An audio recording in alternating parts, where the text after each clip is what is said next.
കല്യാണത്തിന് ഒരാഴ്ചയല്ലേ ഉള്ളൂ, അതിന്റെ ഇടയിൽ ഉഴവ്. കല്യാണം എന്നും പറഞ്ഞ് ഉഴവ് നീട്ടിയാ അത് കഴിഞ്ഞാലും ഉണ്ണണ്ടേ? ഇപ്പൊ തന്നെ വൈകി. തുറന്നു കൊടുക്കണ്ടേ? അതൊന്നും നിങ്ങൾ അന്വേഷിക്കണ്ട. പെണ്ണിനെ ഇറക്കുമ്പോ 50 പവനുണ്ടോന്ന് നോക്കിയാ മതി.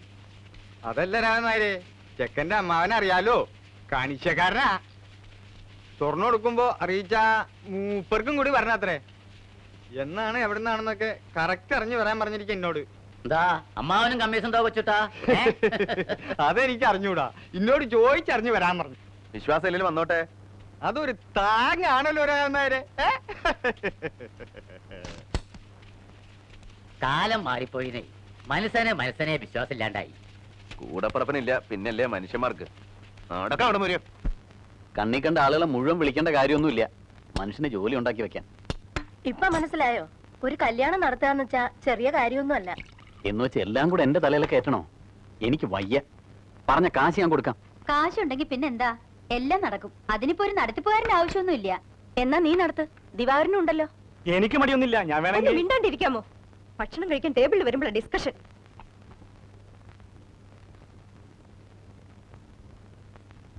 നിന്നെ കാണാണ്ടായപ്പോ ഞങ്ങൾ അങ്ങിരുന്നു. ഒരു പാത്രം ഇങ്ങെടുക്കുമാലോ. സുധന്തി അവള് കുളിക്കുക.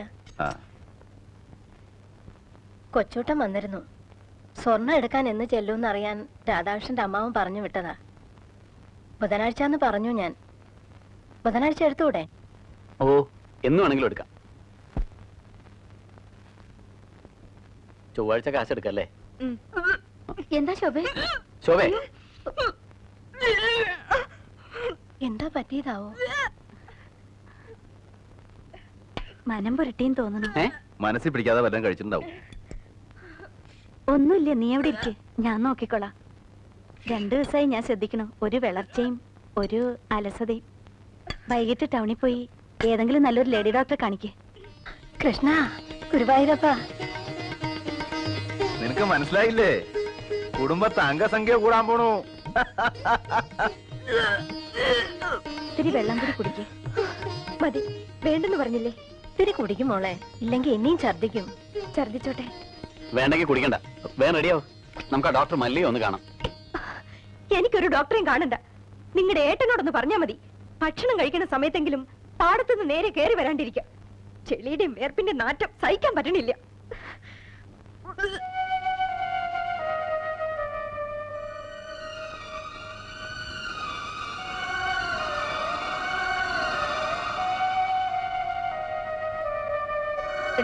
എന്റെ ഭർത്താവിന് ചെളിയുടെയും വേർപ്പിന്റെ നാറ്റമുണ്ട്.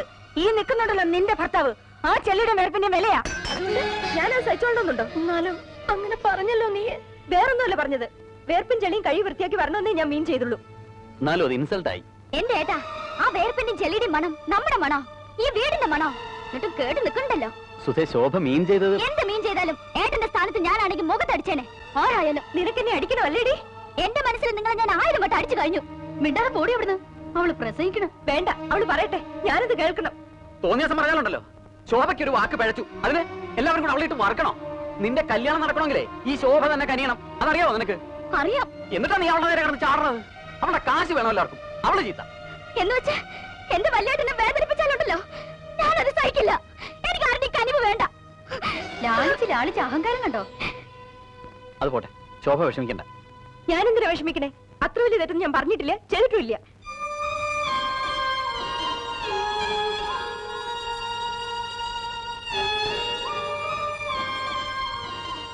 ആരല്ലേ മാലതിയെ, ഇങ്ങനെ പിണങ്ങാനും വഴക്കുണ്ടാക്കാനുള്ള സംഗതി ഒന്നും ഉണ്ടായില്ല ഇവിടെ.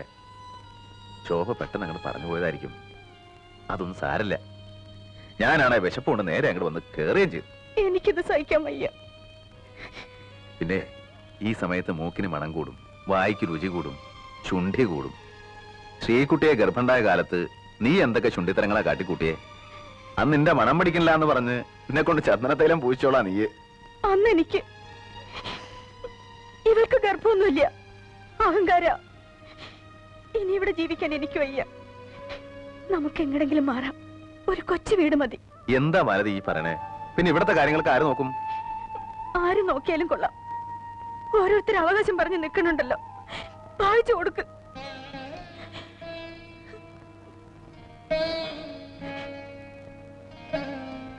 ഈ കുടുംബത്തെ 4 കുറ്റി, 4 അതിര്. ഞാൻ ഇതുവരെ ഒന്നും ആലോചിച്ചിട്ടില്ല. വേണ്ട മലതി, ഈ മണ്ണ് വിട്ട് ഞാൻ എങ്ങടാ പോവുക? സഹിക്കുക, നമുക്ക് ഭൂമിയോളം സഹിക്കുക.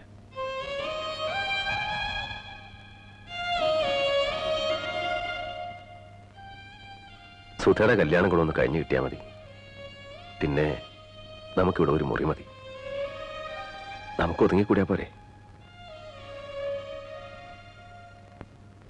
എന്റെ മുഖത്തടിച്ച പോലെ തന്നെയാ അത്. അവളുടെ കല്യാണം നടന്നാലും കൊള്ളാം, നടന്നില്ലെങ്കിലും കൊള്ളാം. ഇനി എനിക്ക് അവളായിട്ട് ഒരു ബന്ധവുമില്ല.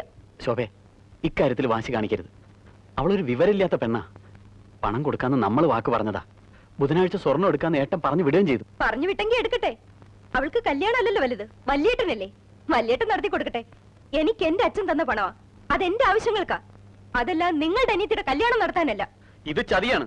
കൊടുക്കാൻ പറ്റില്ലെങ്കിൽ അന്ന് പറയണം, അല്ലാണ്ട് ഈ അവസാന നിമിഷത്തിലല്ല. കൊടുക്കാന്ന് പറഞ്ഞതേ എന്റെ സൗജന്യാണ്, അല്ലെങ്കിൽ ദയ. അത് വേണ്ടാത്തവർക്ക് ഞാൻ കൊടുക്കണോ? നീ എന്നിട്ട് കുരങ്ങളിപ്പിക്കാണല്ലേ? അങ്ങനെ ആയതുകൊണ്ടല്ലേ കളിക്കണേ. സഹിക്കണേലും അതിലുണ്ട്. പണം, അന്തസ്സും വിദ്യാഭ്യാസം ഒന്നും ഉണ്ടായിട്ട് കാര്യമില്ല. മനസാക്ഷി വേണോടി, മനസാക്ഷി. ഓ, മനസാക്ഷിയുള്ള ആള്. മോഹിച്ച പെണ്ണിനെ പുറംകാലം കൊണ്ട് തട്ടിയിട്ട് എന്റെ അച്ഛന്റെ പണവും അന്തസ്സും കണ്ട് വാലാട്ടി നിന്നത് മനസാക്ഷിയുള്ളതുകൊണ്ടാണല്ലോ. ഒരു കാര്യം മനസ്സിലാക്കണം, അഡ്വക്കേറ്റ് വിജയകുമാരൻ നായർ ഒരു റെയർ സ്പീഷീസ് ഒന്നുമല്ല. എനിക്ക് നിങ്ങളോടൊപ്പം ജീവിക്കാൻ ഇഷ്ടമല്ലെന്ന് പറഞ്ഞ മറ്റൊരു വിജയകുമാരൻ നായരെ കണ്ടെത്താൻ എന്റെ അച്ഛന് ഒരു ബുദ്ധിമുട്ടും ഇല്ല. പക്ഷേ അഡ്വക്കേറ്റ് വിജയകുമാരൻ നായർക്ക് ഒരു രാമൻകുട്ടി മേനോന്റെ മകളെ കിട്ടിയത് ഭാഗ്യാണ്, ലോട്ടറി. അതെപ്പോഴും കിട്ടില്ല. ഞാൻ എന്ത് ചെയ്യും ശോഭേ? ഏട്ടനോട് ഞാൻ എന്ത് പറയും? വിഷമിക്കേണ്ട കാര്യമൊന്നുമില്ല. മനസ്സിലാക്കാൻ വേണ്ടി പറഞ്ഞേ ഉള്ളൂ. നിങ്ങളോട് എനിക്ക് ഇഷ്ടം തന്നെയാണ്. നിങ്ങളുടെ വില ഞാൻ കളയില്ല. എന്നോട് പറഞ്ഞതിന് എല്ലാവരും എന്റെ മുന്നിൽ വരണം.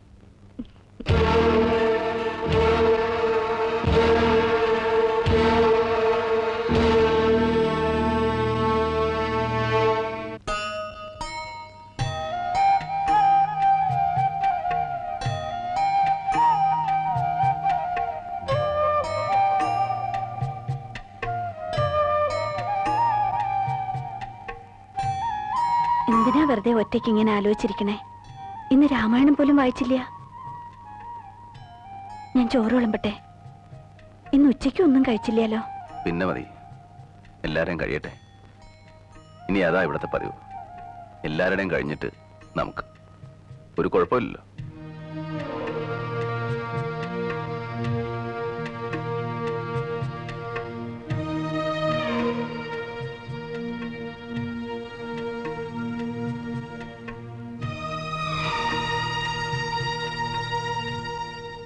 ശോഭയ്ക്ക് വലിയ വിഷമായി. ഓ, അത് സാരല്ല, ഞാനത് മറന്നു. സുധ വളരെ മോശമായിട്ട് അവളോട് സംസാരിച്ചു. കല്യാണത്തിന് അവളുടെ പണം വേണ്ടെന്ന് വരെ പറഞ്ഞു. വിവരമില്ലാതെ അവളെന്തെങ്കിലും പറഞ്ഞെന്ന് വെച്ച് നീ അത് സാരാക്കണ്ട. അധിക ദിവസം ഇല്ലാലോ ഇനി ആ ശല്യം. പക്ഷേ ശോഭ അത് വളരെ സീരിയസ് ആയിട്ടാണ് എടുത്തിരിക്കണേ. അവൾക്ക് അച്ഛനോട് ചോദിക്കാതെ ഇനി ഒന്നും ചെയ്യാൻ പറ്റില്ല എന്നാ പറയണേ. എന്ത് ചോദിക്കാതെ? കാശിന്റെ കാര്യം. ശോഭയുടെ പണം കിട്ടുമെന്ന് തോന്നണില്ല. എന്താണ് ഈ പറയണേ? ആകെ പ്രശ്നമായി. നമ്മൾ വേറെ എന്തെങ്കിലും ഒരു വഴി ആലോചിക്കണം. എന്ത് വഴി? ബുധനാഴ്ച സ്വർണ്ണം എടുക്കണ്ട. പണം കിട്ടിയില്ലേ കല്യാണം നടക്കില്ല. എന്നെ ചതിക്കരുത് നീ. ഞാൻ എന്താ ചെയ്യാ? പണം എന്റെ അല്ല. പറയാനുള്ളതൊക്കെ ഞാൻ പറഞ്ഞു നോക്കി. ശോഭ സമ്മതിക്കണില്ല. എന്റെ ഈശ്വര, ഞാൻ ആരോടാ ചോദിക്കുക? എങ്ങട്ടാ പോവാ? ഒക്കെ സുധ ഉണ്ടാക്കിയ പ്രശ്നമല്ലേ? ഇനി അവളും ഏട്ടനും ഏടത്തി അമ്മയും എല്ലാവരും കൂടെ ശോഭയോടൊന്ന് പറഞ്ഞു നോക്ക്. നീ പറഞ്ഞാ കേൾക്കാത്ത ഞങ്ങൾ പറഞ്ഞാ കേൾക്കോ? അത് പറയണത് പോലെ ഇരിക്കും. എന്നുവെച്ചാ എല്ലാരും കൂടെ ചേർന്ന് അവളുടെ കാല് പിടിക്കുക അല്ലേ? പിടിക്കണമെങ്കിൽ പിടിക്കണം. കാര്യം നടക്കണ്ടേ? അതിന് മേലത്തെ രാഘവന്മാർ രണ്ടാമത് ജനിക്കണം. ഭൂമിയോളം താഴാ, പിന്നെ എങ്ങടാ താഴാ? വേണ്ട, താഴണ്ട. വേറെന്താ മാർഗം എന്ന് വെച്ചാൽ ആലോചിക്കാം. ഒറ്റ മാർഗമുള്ളൂ. സുധയ്ക്ക് ഇത്തിരി വിഷം വാങ്ങിച്ചു കൊടുക്കുക. എന്താ പറ്റോ? അതൊന്നും എന്നോട് പറയണ്ട. പെൺകുട്ടികളായി ഇത്തിരി അച്ചടക്കം വേണം. എവിടെയും കയറി എന്തും പറയാന്ന് കരുതരുത്. ഞാനൊരു കാര്യം ചെയ്യാം. എന്റെ വകയായിട്ടൊരു സംഖ്യ അങ്ങോട്ട് തരാം. ഒരു 25,000 ഉറുപ്പ്യ. ബാക്കി ഏട്ടൻ ഉണ്ടാക്ക്. പിന്നെ എവിടെന്നെങ്കിലും ഒക്കെ പറയും. മതിയടാ, നിർത്ത്. നീ മേലെ തച്ചുനാർക്കുണ്ടായത് തന്നെയോടാ. ഏട്ടൻ നിലമറന്ന് സംസാരിക്കരുത്. ആരാ നില? നിന്റെയോ? നിനക്കെന്ത് നിലയുണ്ടടാ? നിന്റെ വാക്കിന് സത്യമുണ്ടോ? നീ മനുഷ്യനാണോടാ? 25,000 ഉറുപ്പ്യ. നിന്റെ പെങ്ങക്ക് ആ ധർമ്മം വേണ്ടെങ്കിലോ? വേണ്ടെങ്കിൽ വേണ്ട. വിജയ, ഇങ്ങോട്ട് വാ. അങ്ങേരോട് സംസാരിക്കാൻ നിൽക്കണ്ട. ചെല്ലടാ, വളർത്തുപറ്റിയല്ലേ? വിളിക്കണോടത്ത് ചെല്ല്. ഏട്ടനോട് വീണ്ടും ഞാൻ പറയാണ്, മര്യാദക്ക് സംസാരിക്കണം. നീ എന്നെ മര്യാദ പഠിപ്പിക്ക. എന്താ? എന്താടാ? എന്താടാ ഞാൻ ഈ കാണുന്നേ? എന്റെ കുടുംബം നശിച്ചല്ലോ ഈശ്വര. എന്താ ഉണ്ടായേ? നീ ഇങ്ങനെയൊന്നും പറയാത്തതാണല്ലോ മോനെ. എന്തെങ്കിലും ഒന്ന് പറയേ. സുധന്തി, അവള് താഴെയുണ്ട്. അവളെ ഇതൊന്നും അറിയിക്കണ്ട. ഞാൻ ജീവിച്ചിരിക്കുന്നുണ്ടെങ്കിൽ ഉള്ളതെല്ലാം വിറ്റായാലും ഞാൻ ഈ കല്യാണം നടത്തും. വിജയം പണം തരില്ലേ? തരും. നമ്മളെല്ലാം ചേർന്ന് അവന്റെ പെണ്ണിന്റെ കാല് പിടിക്കണം. അത് വേണോ അമ്മേ? പിടിക്കാൻ അത്ര കഴുതക്കാല് വേറെ ഇവിടെ.